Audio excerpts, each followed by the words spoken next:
This episode of ArcaSpeak is supported by Infratech. Bring indoor comfort to outdoor living with Infratech comfort heaters. This episode is also supported by Enscape, empowering your design workflow by turning your BIM model into an immersive 3D experience.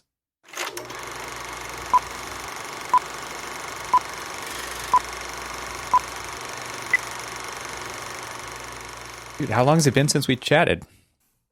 I think we've had a trip to the Middle East for you, a new year, like everything. Title of this episode is WTF just happened.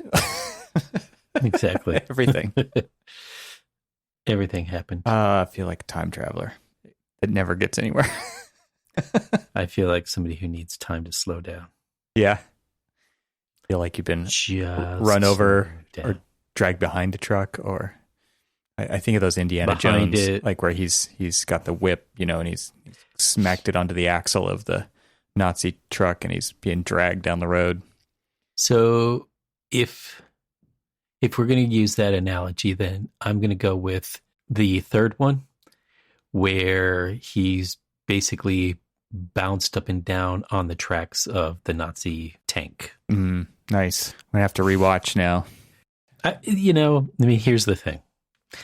And I know that some people are going to be like, what? I actually didn't mind the fourth one with Shia LaBeouf in it. I mean, Indiana Jones is Indiana Jones, and it's fun. Better, more Indiana Jones than less, is what you're saying. That's my true belief, is you can never have enough Indiana Jones.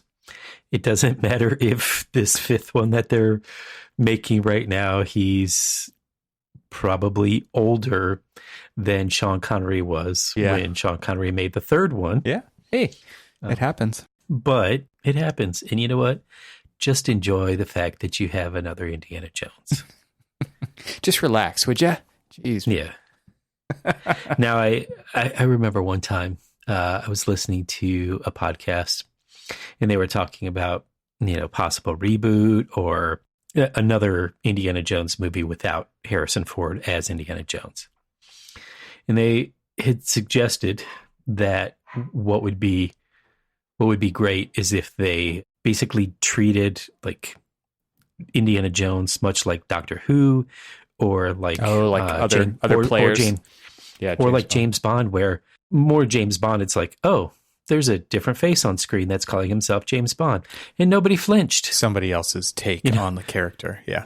Well, I mean, it's just like, it's, nobody flinched when they probably should have, when Pierce Brosnan became Bond, or, I like those Timothy Dalton years, but, Roger Moore was all, that's when I discovered James Bond. So even though he was kind of like the goofier James Bond, he was my James Bond.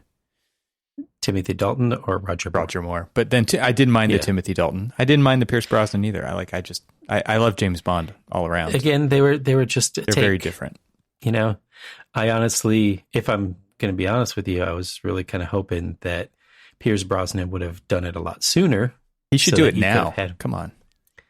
Yeah, it'll be interesting. I mean, it's like the Indiana Jones version of James Bond, where he's older. Or like the Dark Knight Returns, when Batman you haven't seen or heard of Batman in over a decade or so, and it's old Batman, old Bruce Wayne. Right. It's okay. It's okay. It's okay. So we've had a new year.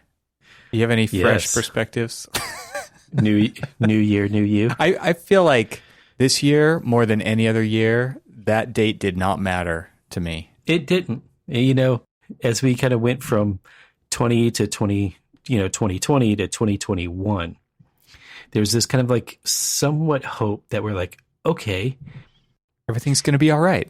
We're turning a corner. I mean, as if the date actually mattered then. Well, it was just like, there was this weird hope. It's like the vaccine it'll be coming out soon, and we'll be able to, and then it just... I like how you didn't even finish the sentence. There was no point. I'm already disappointed before the sentence is even over. It's just like we finished, and we finished that year, and now we're rolling into 2022 very much the same. It's like I don't feel like, in fact, to be quite honest with you, I feel like the optimism, from 2020 to 2021 was more than the optimism from 2021 to 2022. Well, it was there, but it was kind of short-sighted. That's what you were just saying. So I always feel like I do have optimism around this time of year, and I don't really think of it in relation to the odometer rolling over to some significant number as much. So maybe it is just spending more time with family that gives me a little bit of perspective instead of just that heads down, go, go, go all the time kind of a thing. Yeah. Maybe that's it. I don't know.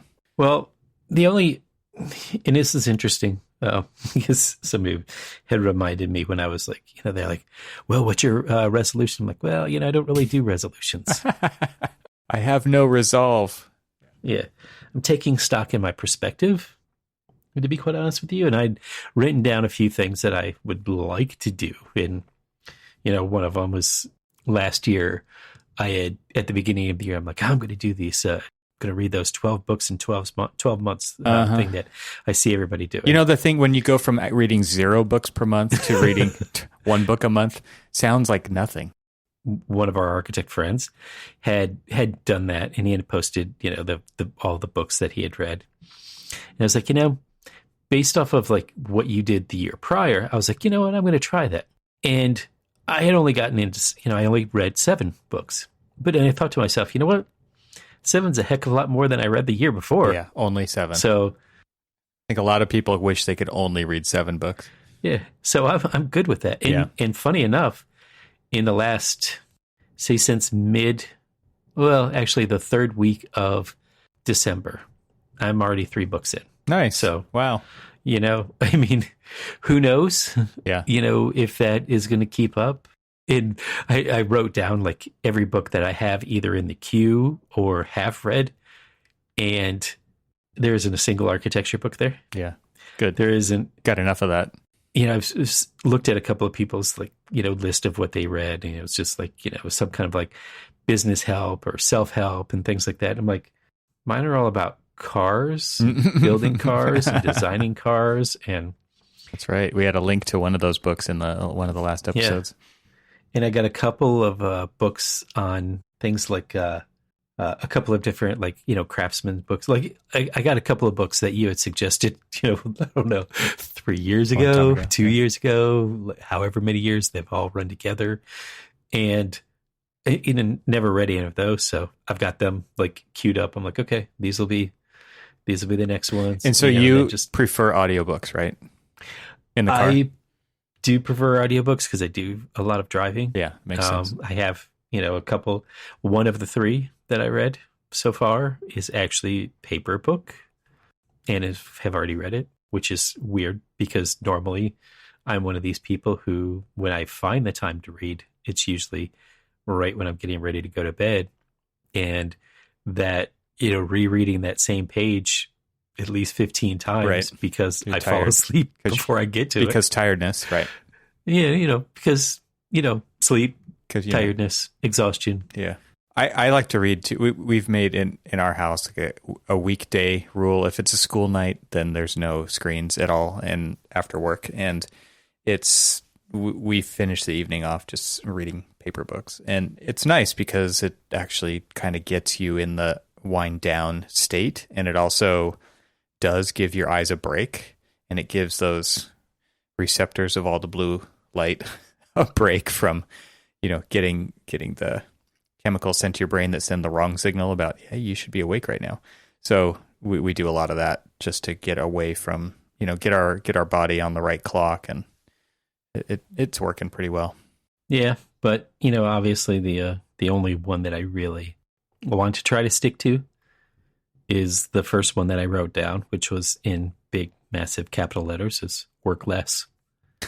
And then as far as like your perspectives for the new year. And by work less, you don't mean not do your share or what you've signed up for, but you mean like not being a superhuman worker. Not doing the 82. So I had averaged it out. And over the course of the last, and this is going to sound horrible to anybody who's listening, but that's okay. Nobody's listening. That's true. I had averaged God, over, and I can't remember now. I think it was, I thought I did maybe 4 months, but it might have been 5 months now that I'm thinking about it. But, I was averaging 82 hours a week. And it got to this point where I just felt like it was this like pure exhaustion at the end of the year. Yeah. And I was just like, I can't do this anymore. I mean, I could continue to do it because I've been doing it my entire life. The problem is I shouldn't do it anymore. Yeah, there's kind of a thing where if you get really good at something, it seems kind of natural that you should just do more of it because efficiency, quote unquote. And you do end up doing a lot of stuff that is not meaningful or purposeful. It's just it needs to get done, and you end up doing it because you're so damn good at it. Yeah. And you actually do have to be careful what you get really good at, because you could give yourself more work very easily, but others can also give you more work because you are so good at it. And they don't understand the whole picture of what's going on. And so therefore, a little bit more is no big deal, right? Mm-hmm. It's just a little bit more. Exactly. And until you're being crushed under the weight of a little bit more, which turns out to be a lot because it's coming from lots of different directions. So part of your thing is work less. It's do less. Well, it's, I put the little subtitle, below that. It's like, work smarter, not harder, which, it's not like I don't work smart and I don't work hard. It's just, how smart am I really being if I'm, honestly working 82 hours a week? Yeah. And how smart could I be if I was making sure other people were coordinated better or clear on it? I will say that this was something that I sat back and kind of did a little bit of perspective searching, soul searching, whatever you want to call it, at the end of the year. And I'm like, okay, what I do well, what I do wrong, or what do I need to improve on? And I've found that, like, even though I try, and this is now year 2, and I do feel like I'm a pretty good communicator via Zoom and whatever else. I felt like I wasn't a good mentor. I was a good communicator of like, I need you to do this, I need you to do that. But I was sitting down and I was realizing that, a lot of times where I was assuming people, and, I was just like, I was talking to somebody, and this is what made me realize it. I was talking to one of the staff architects on this project.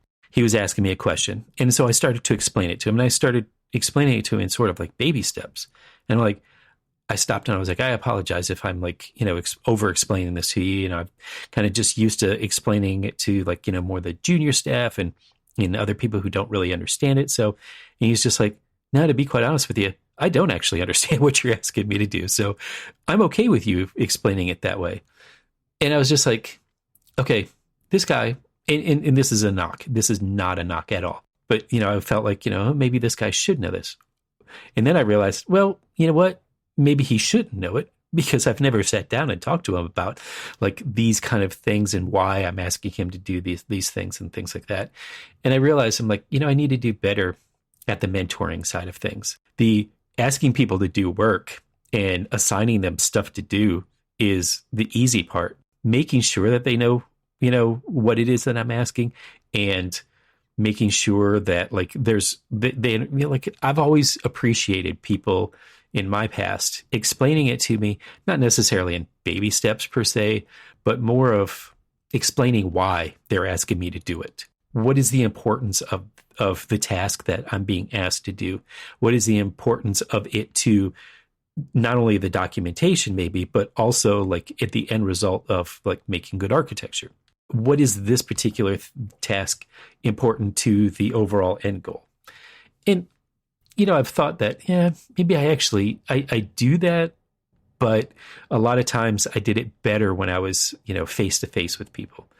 And so like, I guess I don't want to call it a resolution, but more of a perspective is, how can I better engage in the mentoring process, if we're going to continue to be virtual? Well, the only way that other people will actually take over the tasks that you need to delegate for them will be if they're modeled properly.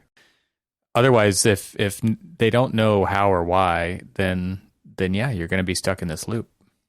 Yeah, exactly. Yeah. Exactly. I mean, I didn't want this to be anything about like resolutions or things like that, but it was just... You seem allergic to the word. Yeah. I sort of do, because I think they're... I mean, as much as, everybody's like, ooh, new year, new you. I'm like, well, it's not really a new me. It's just me. But how can I do things that I've been doing better, smarter, more efficiently? Yeah. And that's not a resolution. That's just internal observation of what you've done right and what you can improve upon. And, if it's goal setting, then let's call it that. Well, it's kind of optimization is what you're talking about. It's like I recognize that I'm not doing this and this and this well, and I need to get better at those. So how am I going to do that? And so by kind of acknowledging that, that's step one, and then you can figure out the ways to actually do that. Yeah. Because it's got to be, I'm sure it's going to be different depending on who you're talking to and what they need and where they're at and what course they're on and how fast you need it. Like all of those things have they apply a different set of constraints to the process. So there's a lot to kind of still take in because just be better. There's no way to actually apply that evenly to everything that you have to do. Exactly. And so it's just acknowledge your strengths, acknowledge your weaknesses, and highlight where you can improve. And I think this is something that goes back to, I want to say Strengths Finders that I did a few years ago. Done it a few times in my career, but most recently a few years ago. And I guess it was just this last time that I did it where the epiphany happened of what they're actually telling you, which is if you want to recognize what your strengths are. I mean, it's called Strengths Finder. It's not called Weakness Finder. And so you find your strengths, and then number one, everybody else who's doing it at the same time needs to understand what your strengths are. So this works really well in a team environment. And the reason why is because you want to identify everybody's strengths so that they do not do their weaknesses, because everybody sucks at doing their weaknesses. And you should not apply anything to your weakness side of things because other people fill in those gaps. That's what they're for. That's what a balanced team should be doing. Absolutely. So when you're building a team, it's great to use a tool like that even to identify who can do what, because there are people who love to do what you hate to do. They may not have all the tools that they need to accomplish that specific thing exactly, but okay, at least we've identified that, like, you're the person for this. So now how do we equip you to do that? Because man, that drains me. I suck at it, and it's going to take me 5 times as long as it takes somebody who likes to do it anyway. So these are things that was just kind of an epiphany to me when it was like, no, stop trying to get better at the things you suck at. Like, that's not the highest value. It's not the best use of your time. It's none of those things. So stop doing those and find somebody else who can do those. And that's how you round out a great team that works together. And then everybody feels like they own something because they're doing the thing that they're really good at. And they're all of you moving forward in the same direction together instead of kind of, overlapping on things or pulling in different directions because you're doing the same task, but somebody has a different way to do it and they like doing it like that and you like doing it this way, so you're kind of arguing your way through it. Like, all of those things just create friction in the machine. So you've got to, the thing I see in architecture all the time is like, this never happens. This never happens on teams because the way staffing works on projects in big offices is who's available. That's it. Yeah. And who could fill this role. And so the higher up the food chain or seniority you get, the more roles you can fill on a project. You could be a project architect, you could be a project manager, you could be a project designer. Like, it really depends on a lot of factors. The lower you are on the food chain, it's like, no, I need you to do drafting, and that's, you're a project coordinator, and that's all you're going to do. But you're available, and that's kind of what it comes down to almost every single time. It's just, well, who's available? Who do we have that can fill that hole? Instead of saying, okay, who is available? And who's really good at that thing, and who wants to explore that as part of their career journey because they have never done that before. And right, like there's these different things that I think should be looked at, but the reality is that rarely happens. So we just looked up. So is it the Strengths Finder? They might have changed the name now, but yeah, that's what it used to be called, StrengthsFinder 2.0 or something. Okay, yeah. So now it's called Clifton Strengths. Yeah, that's it. Which I've just looked up, and so it's interesting. So I'm going to have to start taking a look at this because that's actually one of the things as we've gone on with this particular project that we've somewhat, started to identify. We've got a variety of years level experience, and really, you don't, and there's so many new people, not only to the profession but to the firm. I don't know half of the people, Yes. And then the other half of the people that are on my team, I've never worked with before. Yeah, that's a huge process, right? Figuring all that out. Exactly. And the problem is that, we've all been thrust into, this pretty demanding project, with a lot of different buildings. Pretty demanding. I average 82 hours a week. It's pretty demanding. It's got a slight demand to it. And so a lot of that was basically feeling people out and figuring out what people can and can't do. And, and it's kind of interesting. Should or should not do too. Yeah. Well, should and should not do as well, but it doesn't always work out. That in a way you can't, because you just explained to us just like, it's the next person up. Yeah. That's who's on the project. It's like, who's coming off of a project, who's going to be looking for, something to do. Okay. Throw them at the problem. Mm-hmm. It's just like, but have they ever worked on this kind of project? No, but they know Revit. Oh, okay. Problem solved. You're like, okay, I gotcha. They know Revit. Because Revit is architecture. Yeah, Revit actually does the architecture. You just have to operate it. Yeah, they do all of the thinking. Revit does all the thinking for you. Yeah. That's a completely different conversation altogether. But yeah, and so it really was. I mean, some of the struggles that we had early on is like me asking people to do things that they were completely uncomfortable with doing because they've never done it before. And if I would have known that, or if I would have been able to kind of like identify that early on, and unfortunately in projects like this particular one where it's just, I mean, from the second you wake up to the second you log off, or the second you log on to the second you log off, you are kind of like in go mode. Mm-hmm. And so, it's almost like, demand.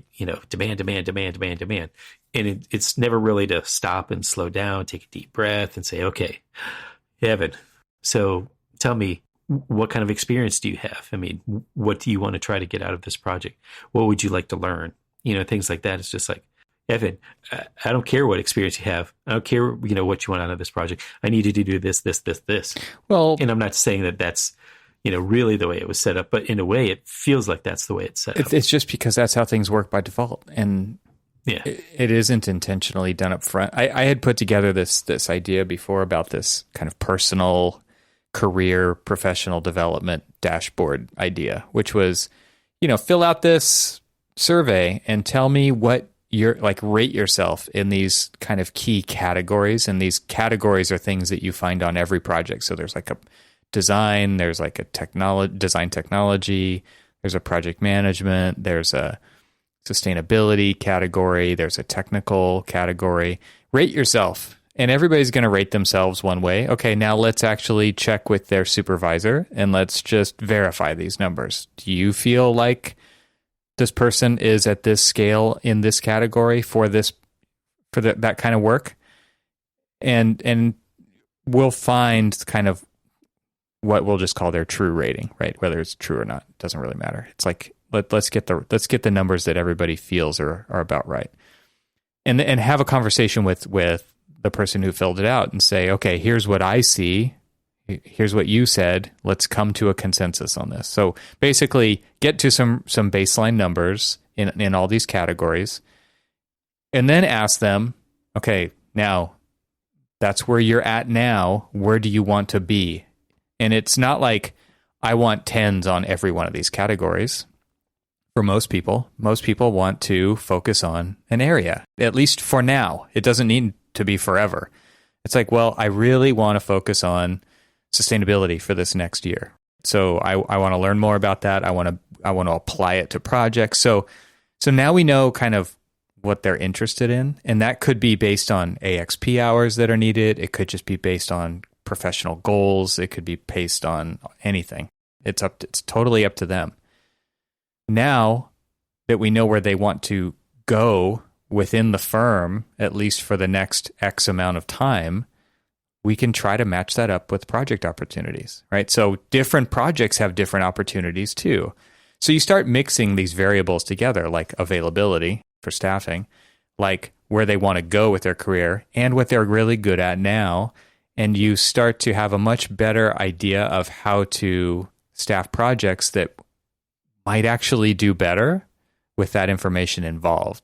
And it gives people some power over where they're going in their career. Because I can't tell you how many times I've heard it's like, what do I need to do to get to the next level? And what their supervisor says is, just keep doing what you're doing. Yeah. That's a bullshit answer.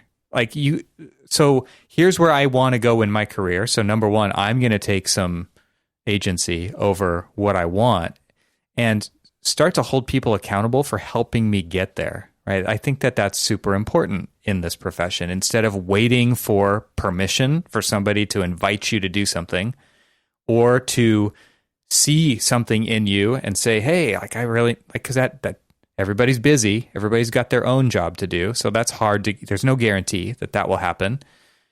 A lot of people don't have an advocate in the day-to-day because we're all working remotely. It's actually hard to know how good somebody is doing, how well they're doing something. There's so many things here. So you start to take some agency over where you want to go and hold people accountable to helping you get there. I think those are the types of, actually what's exciting to me about the profession of architecture is we're starting to see that more and more. We're starting to see people say, you know what? I've had it. I've had it with the way that this works. I'm not going to play that game anymore. I mean, we're seeing it. We saw the New York Times article about people thinking about or unionizing because of the working conditions that you described in the beginning of this episode. What's interesting to me is that that's actually happening. That never has happened up until this point at scale. Like the New York Times wasn't writing about it. Okay. So I think this is really interesting. And what I like about it is, all these firms are out there saying, hey, how do we retain talent or how do we attract talent? Like those are the two things, attention and retention, right? Attraction and retention. Like people want to go places with their career. They want more responsibility unless they don't. But I'm talking about the people who are great performers and who have intrinsic motivation. Like these are the kinds of people who, like if you want to retain them or if you want to attract those kind of folks, make these kinds of decisions to how you staff projects. And because the better projects that they work on, the better projects they're going to do better on them. Like they want to show up to work and do that kind of stuff. Let's take a moment and talk about the sponsor of this episode. Enscape is a leading real-time rendering and virtual reality tool for the global AEC market. It plugs directly into your modeling software, giving you an integrated design and visualization process. With Enscape, you can render in real time and walk stakeholders through your rendered model with incredible ease. Your buildings can be experienced long before they are built. More than 200,000 unique monthly users from over 150 countries use Enscape to envision better designs. To learn more or to sign up for a free 14-day trial, visit enscape3d.com/archispeak today. That's enscape3d.com/archispeak. In the last few years, premium outdoor spaces have become a must-have architectural feature. And Infratech outdoor electric heating systems have become the brand of choice among leading architects. Infratech heaters provide energy-efficient, ambient warmth that allows homeowners to live outdoors during the cooler months. Clients love them because they can enjoy 100 more nights a year outside. Architects love them because of their unparalleled versatility, from their heater capacities and their colors to mounting options that can either seamlessly disappear or accentuate a space with beautiful decorative coverings. They are also the only comfort heating company that offers smart integration and hands-free voice-activated control. For over 60 years, Infratech has made their products in the USA at competitive prices. They offer incredible design and live technical support at every stage of the job. Infratech is specified at the world's most prestigious properties. Learn why and sign up for a free consultation at infratech-usa.com/podcast. I, for one, appreciate the design options you get with Infratech because as the cooler months approach the mid-Atlantic region, we're looking to extend those outdoor days, and Infratech heaters provide comfort without being large and in your face. It's interesting, and I didn't really honestly think that we'd get to a staffing as kind of like this. It's a great New Year's topic point of conversation, but I've come to realize that staffing, exactly the way that you have explained it, really is an extraordinarily important thing for the success of a project. More so than, there was so many times let me just kind of preface this, that I've, the building, the project that I'm working on right now is multiple buildings. Like, no, I need more than two hands to count the number of buildings on this project. And it's within this large development. It's within a prescribed architectural style. There's a lot of like interesting things about this particular project that has a lot of different demands to it. And what I was finding out is, that we were staffed with people that were like the next person up. And again, this isn't a knock at all, because every person on this project has performed admirably to a point. That point is that they've gotten to, places that, like, unfortunately their experience just, they either have never worked on a project like that before, they're new to the profession altogether, or, they've been under direct supervision where they've never really been asked to lead certain aspects of things. Mm-hmm.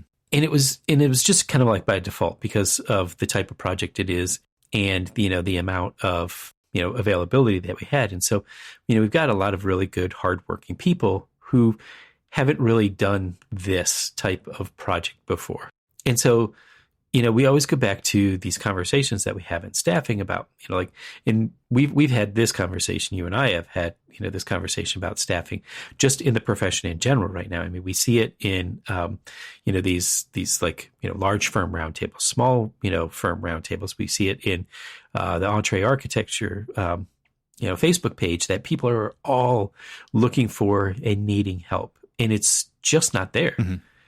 And it's interesting that, the conversation, needs to always be, well, do we really want to take on this project if we don't have the staff for it? And we've always talked about architects don't know how to say. Does that even actually happen? Yeah, I don't think it ever does. And where I was going with it. So I don't think architects know how to say no. Right. And so they have these conversations about, hey, I need somebody for this. Okay, well, what do you need? Well, I need a PA.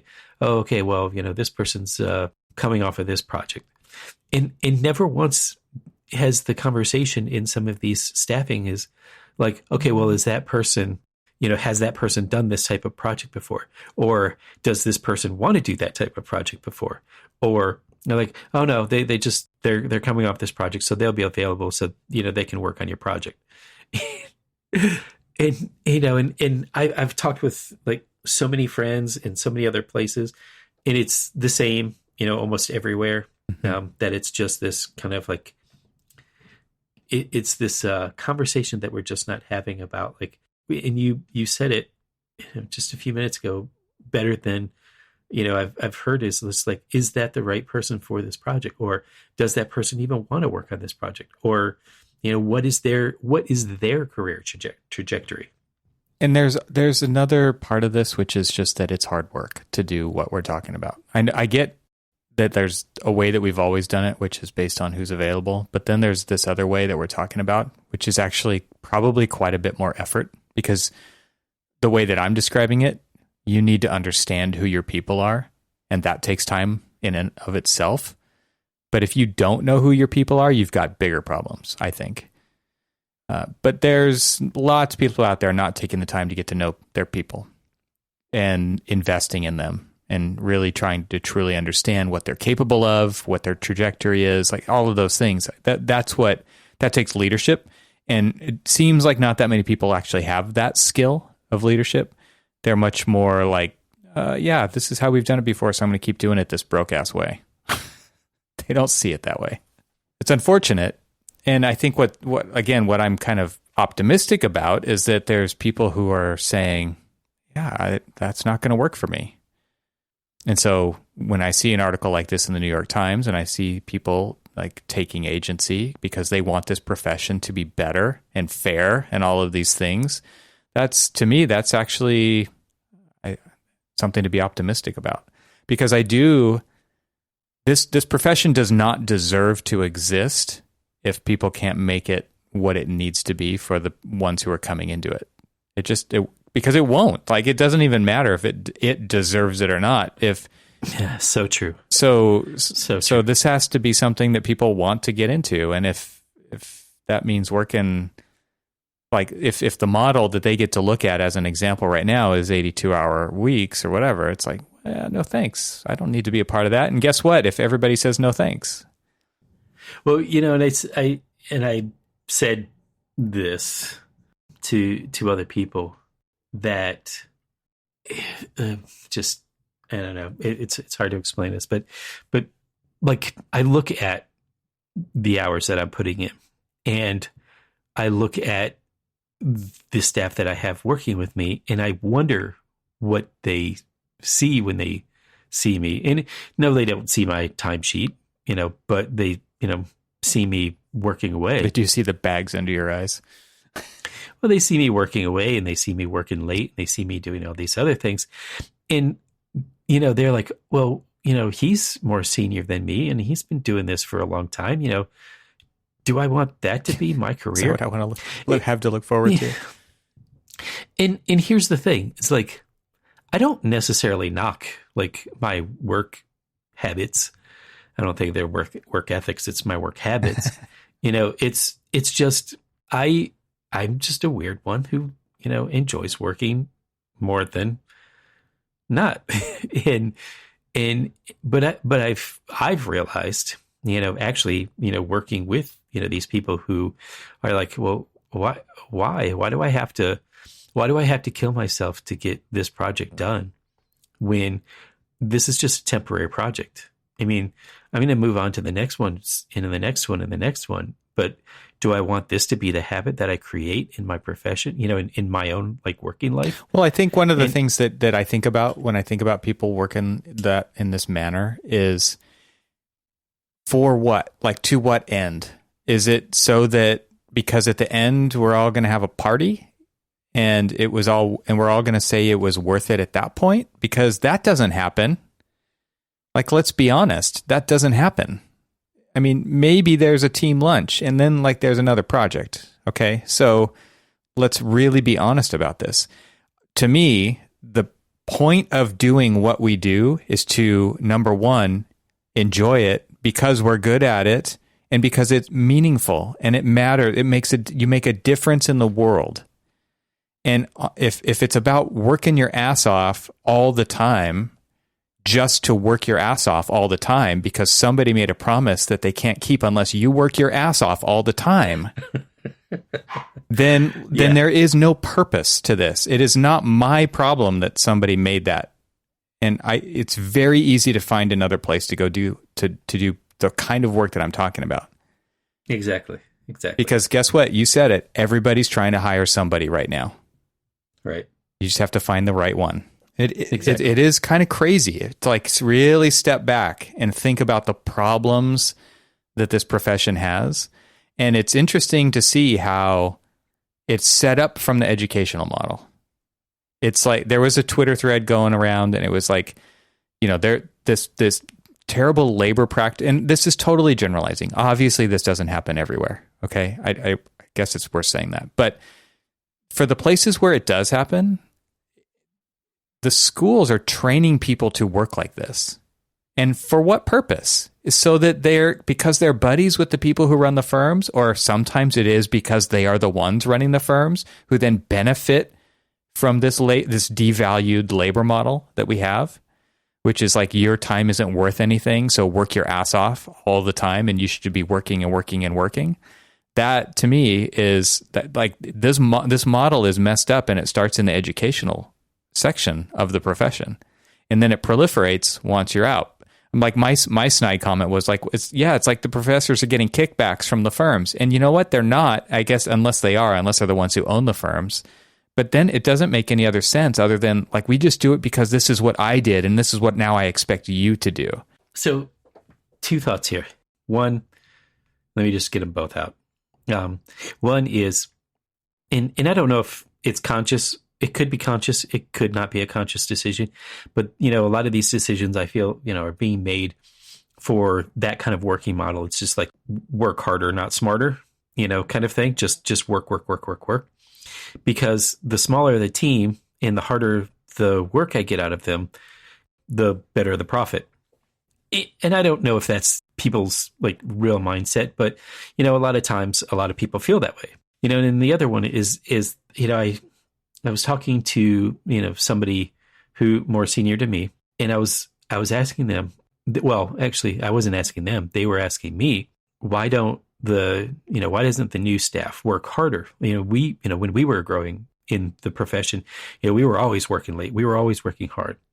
And I turned it around and asked him, well, why? That's actually the problem, is we're asking them to perpetuate a problem that was perpetuated on us.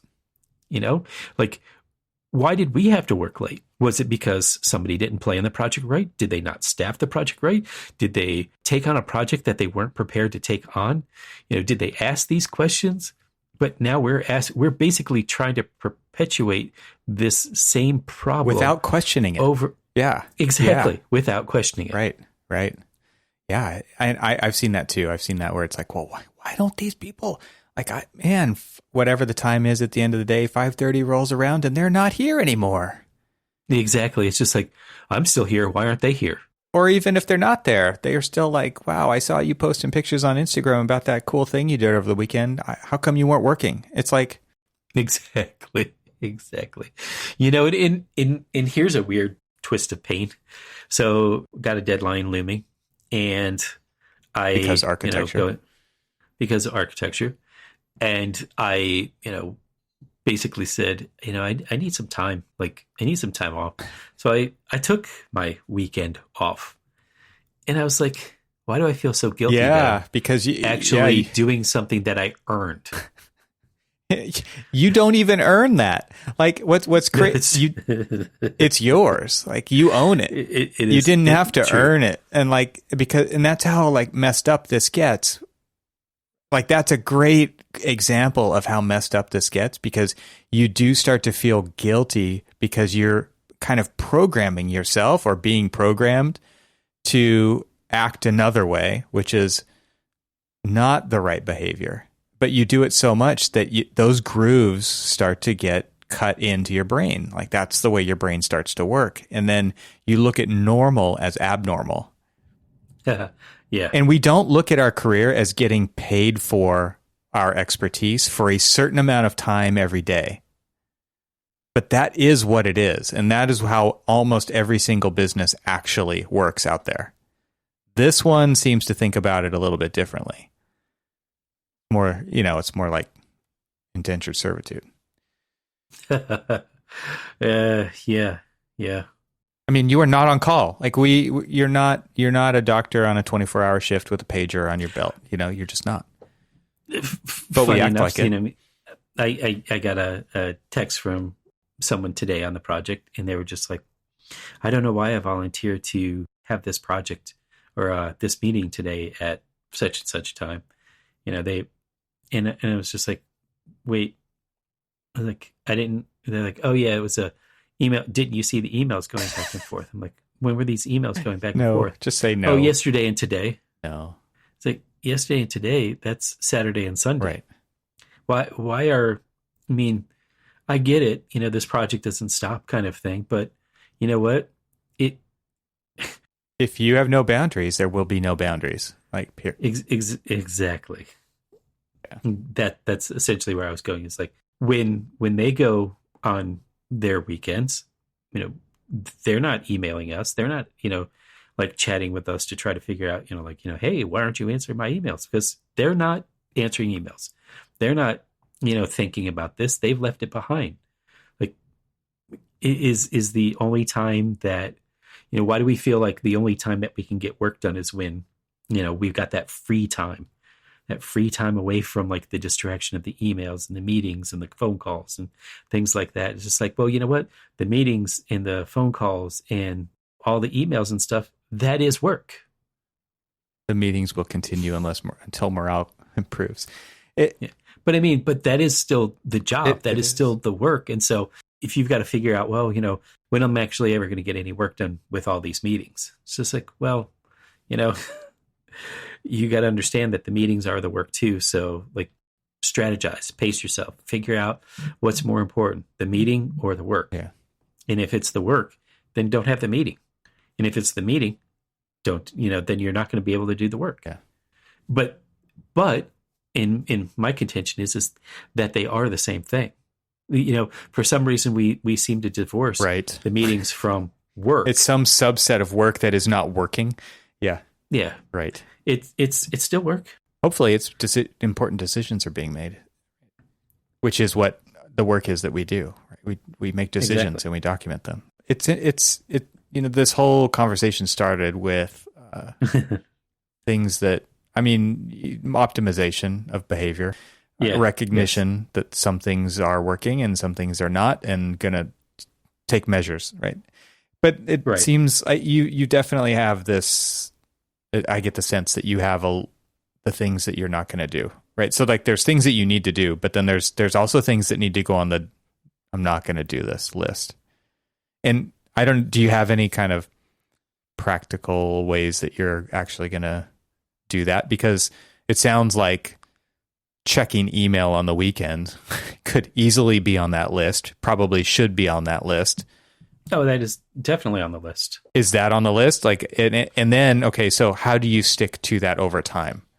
Have you done any kind of thinking about that? Because that's the hard part. Is like that is the hard. Because as soon as you break the rule that you set for yourself, it's just your rule, so nobody's going to know if you break it. As soon as you do break it, that behavior, like that habit forming, has to start over, if at all, if it even has a chance of starting over.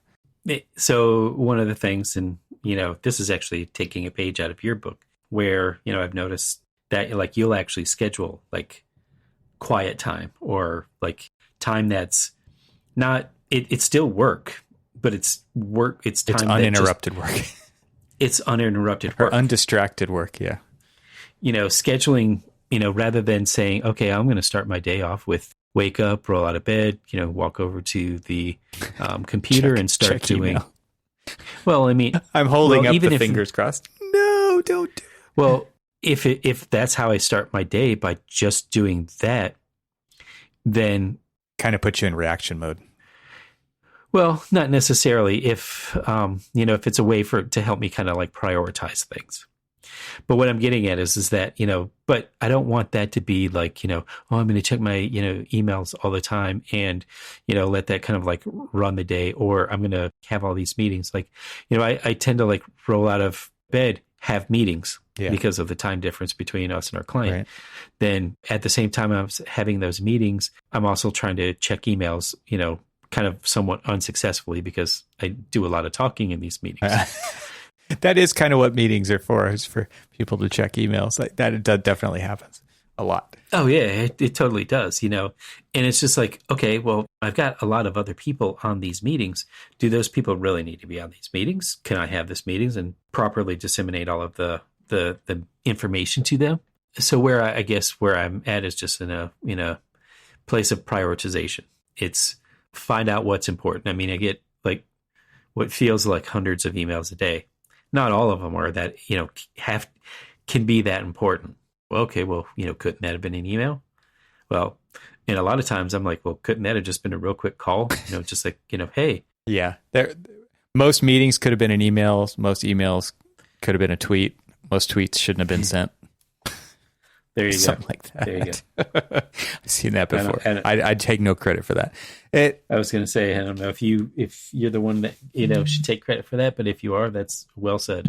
And if not, it's true. Well, everybody, I think, well said. I think everyone kind of nods along when you see that. It's like, wow, and it shows you how much time is wasted sitting in meetings. So something that I did this last weekend, because I got some messages and they just pissed me off, and I realized it at the time. I'm like, wow, I just got really upset because of these messages that just came in. So what I did was I'm using an iPhone, and I set up one of these focus modes. Have you checked these out at all? I have not. So you know how there's do not disturb, right? That was the old only, the one and only. Well, now there's focus modes in the do not disturb settings. So I created one called Weekend, and it has a little smiley face icon next to it. And in the Weekend, I have it set up to automatically go into this mode. My phone automatically goes in this mode because you can schedule these modes. So I have it from 12:01 a.m. to 11:59 p.m. on, starts at 11:59. Starts at 12:01 a.m. on Saturday morning and goes through the weekend. And so I think you can only set it for like times during specific days. So you can't just, even though it's funny, like when you're all done, it's like, okay, I'll turn this on in the weekends. But that wasn't one of the options. I actually had to schedule it for Saturday and Sunday. The reason I did this was because you can basically tell it what notifications to allow to come through. So, because I think previously the only way to do this was to go through either a very rigorous kind of notification setup that you would have to stay on top of and manage, which would be terrible. Or you could, I guess, delete your Outlook for the weekend and then reinstall it on Monday, which would suck. Because it's really, unless you put your phone into, some kind of like sleep mode, right, over the weekend where you're not getting notifications, or you turn all notifications off or something. And obviously there's still some people you want to get notifications from. So these new focus things are awesome. So I really recommend them if you have an iPhone. I don't know if it works on Android similarly or not. I created one that just basically turns off all of the stuff I don't want to see on the weekends, and it only lets messages in from a few people, and that keeps it clean. And I chose the happy face icon on purpose, right? Because this directly relates to my happiness on the weekend for sure. So that was kind of an actionable thing that I wanted to pass along. And what's cool about these focus modes, and I use a Mac during my workday, is that they turn on the computer. Any Apple device that you have, like on a fairly up-to-date operating system, it's probably the latest one only with these focus modes, is when you turn it on one device, it turns it on all of them. So when I tap it on my phone, it puts my laptop into the same mode. If I do it on my laptop, it puts my phone into that mode. So you don't even have to remember it for every device you have, which is pretty sweet. And I know not everybody has the ability to do that because you're working on a Windows computer or whatever, but I thought that was really cool the first time that happened for me as well. Yeah. And in fact, actually, it's funny is that, I've noticed that, like if I text you or something and you have that on, I can't remember exactly what it says. It says something about like notifications are silenced or whatever. Yeah. Something. Yes. Yeah. And it's just like, we'll deliver this quietly. Right. And it's like, so I'll still get it. Like if it's from a certain people, you can tell it to deliver quietly or silently, and then other people like my wife, it'll buzz, or if it's my kids. So you can still get them, and then there's other ones. You can just say like, don't even show me these at all. So you're in the middle. Like, well, at least I'm in. Okay. So check out focus modes. It's good stuff. I'm gonna have to. Yeah. Yeah, so I think like because it is one of those things where if you don't like really have like tremendous willpower over like, oh no, what's the big deal? I'll just check my emails once. Like you still, even now with this focus mode, I was just working on a project in the garage and I pulled my phone out and like you just have this muscle memory to like tap on the email app. And I'm like, and I actually just said it like out loud to myself, don't open your email on the weekends. Because that has happened too many times where I've opened my email on the weekends and it ruined my day or my whole weekend. So why would I do that?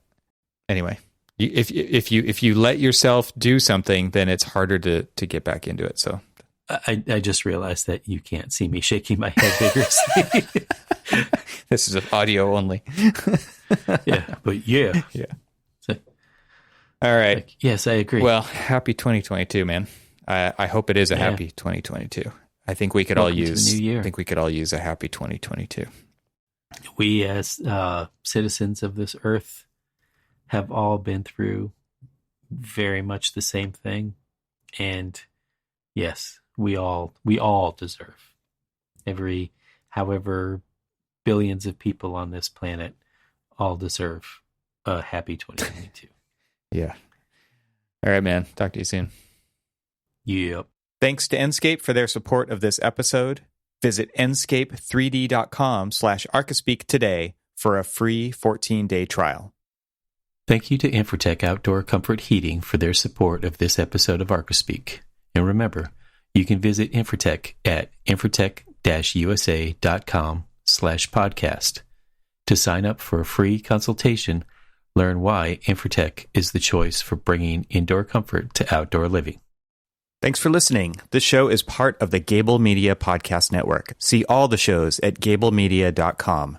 That's GABLMEDIA.com. You can help support what we're doing here by leaving a 5-star review on Apple Podcasts to help get the word out, and don't forget to share it with your friends. We'd love to hear from you, so leave a comment on the website at archispeakpodcast.com, where you can find our entire catalog of shows.